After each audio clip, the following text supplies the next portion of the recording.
Τώρα περνάμε στο μεγάλο θέμα του Ταμείου Χρηματοπιστωτικής Σταθερότητας. Στις 21 Ιουλίου του 2010 ιδρύεται με το φύλλο εφημερίδας της κυβερνήσεως 119 η ιδιωτική εταιρεία με επωνυμία Ταμείο Χρηματοπιστωτικής Σταθερότητας, με εγγυήσεις του ελληνικού δημοσίου. Άραγε, υφίσταται νομικά ιδιωτική εταιρεία με εγγυήσεις ελληνικού δημοσίου?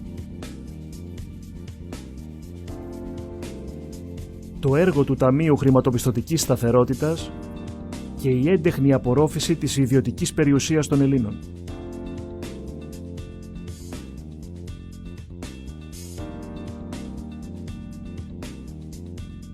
Η αστοχία του Ταμείου Χρηματοπιστωτικής Σταθερότητας στον οικονομικό του σχεδιασμό, η πώληση της ιδιωτικής περιουσίας των Ελλήνων σε αλλοδαπές εταιρείες κατά παράβαση του νόμου, με παράνομη μείωση των τιμών των μετοχών τους.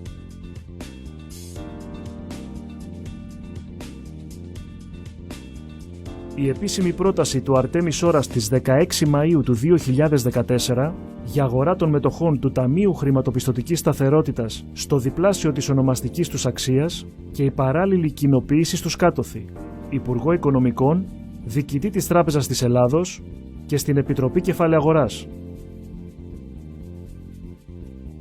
Μετά την αδικαιολόγητη σιωπή του Ταμείου αλλά και των υπολείπων, ο Αρτέμι Σόρας κοινοποιεί νέα εξώδικη πρόταση στις 19 Ιουνίου του 2014, προσκαλώντας σε ανταπόκριση εντός 5 ημερών.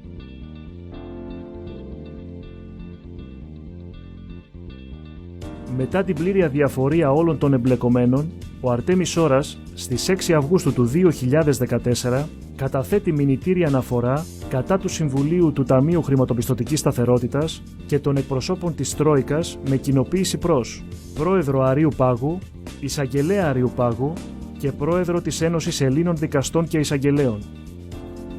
Για ακόμα μία φορά καλούμαστε ως κυρίαρχο έθνος να πάρουμε τη διακυβέρνηση της χώρας στα χέρια μας, με τη μεγαλύτερη θεσμική διαδικασία, την συνέλευση του έθνους.